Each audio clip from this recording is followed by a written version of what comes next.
gave up alcohol too at 18, and I gave it up for exactly the reason that Claire mentioned. So I haven't drunk for 35 years either. And I did that simply because I had this moment, which I won't tell you the story. If we get a bit of time later, I'll tell you. It's quite a funny story. But the realization for me was I only drank because everybody else I knew drank. Once I realized that, I was like, oh, that's interesting. Maybe I'll do something for me rather than drinking makes me feel bloated and uncomfortable and all those things and do embarrassing stuff, you know. So now I can party all night long. Seriously, all night long. I'm constantly the last one on the dance floor. It's like, Claire, I love to dance. And of course, I've never danced drunk because, of course, I got into nightclubbing and partying back in the 80s when music finished in 1989. That's when the last good song came out, 1989. Yeah. So, you know. Yeah. Some playlists. Yeah. So, you know, I was partying, not drinking. And of course, initially all my friends thought I was weird and strange and all that. And then I suddenly realized, oh my God, Jason can drive us everywhere. You know, fantastic bonus, right? But for me, it's funny. It's become, you know, you were saying something about being aware. One thing I want to say about alcohol in a minute, just before I get into NCDs. But the one thing about drinking for me, I don't even think about drinking anymore. Like, I mean, it's been so long, seriously. Like, it doesn't occur to me that alcohol exists in the universe. Do you know what I mean? It's not a choice that occurs. You know, it's an interesting one. It's like meat for me. Meat doesn't occur. I would rather fast. And I do. I regularly fast. I teach people how to fast. I do all kinds of fasts.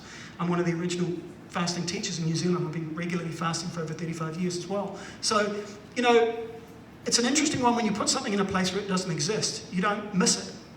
And I don't even think about it. I go to a party and I don't even consider it. And I don't even consider all that stuff. But there's a lot of tricks to how to get through a party that I used to learn years ago that I know Buffy's going to touch on. So I'll leave that to Buff to touch on.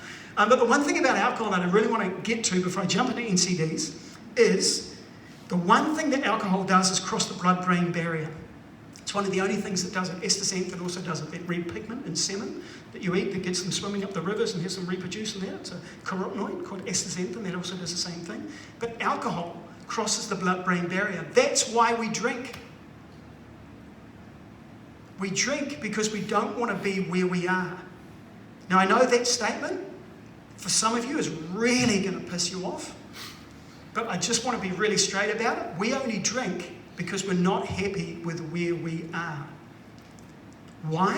Why do I say that? Because drinking removes you from where you are. It stops you being present. It removes you from where you are. That's what alcohol does. And it's very, very good at it. That's why we do it socially. We're feeling uncomfortable, we're feeling stressed, we're feeling wound up, we're underslept.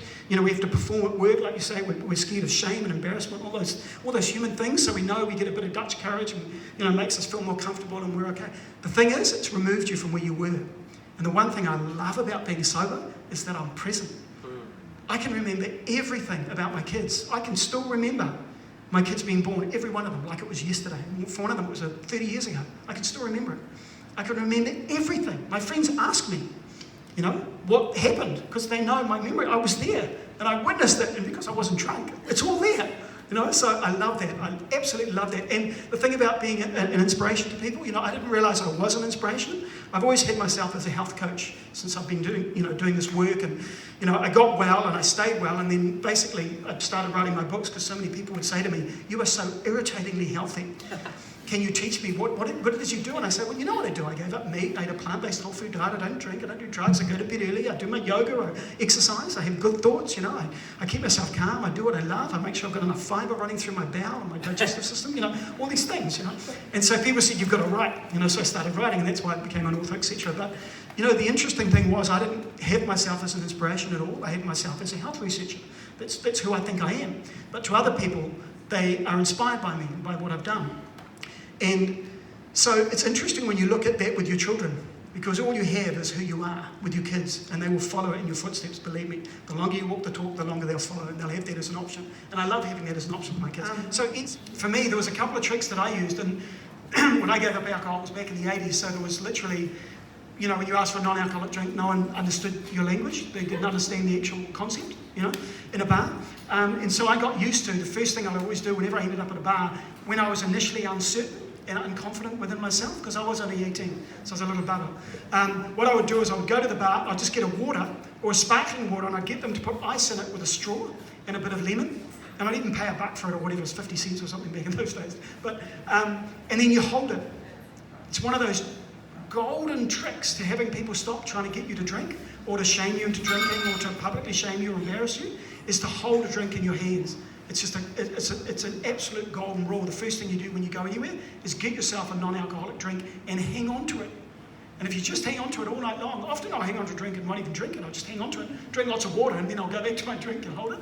I mean, now everyone in my universe knows I don't drink, so no one even bothers. But you know, when I was starting out, that's one of those tricks to do that. And what I have noticed now, whenever we go out, is Trace and I go out to someone's place, we'll take kombucha. And we talk about getting booched. And sometimes the kids, you know, if I'm getting a bit hyper at a party, I'm sitting at the table, I'm getting really excited, they'll go, "Dad, are you booched?" You know, and so we have this kind of in-joke that Dad's had too many kombuchas, you know. And so I would recommend taking kombucha with you. There's a lot of amazing kombucha you can take now. In terms of the pressure, I'm not sure about that. One of my goals is to get involved in government at a government level from an alcohol perspective. One of the things I want to do is extract alcohol from sport worldwide, but particularly in New Zealand. It's disgraceful, the association between sport and alcohol in this country. It used to be with cigarettes. I remember as a kid, everything was pour more this and Winfield that, and everyone talked about how the country would go bankrupt if we pulled corporate sponsorship from cigarette companies. It didn't. The alcohol companies just stepped in, and now the food companies are stepping in, so we just got to keep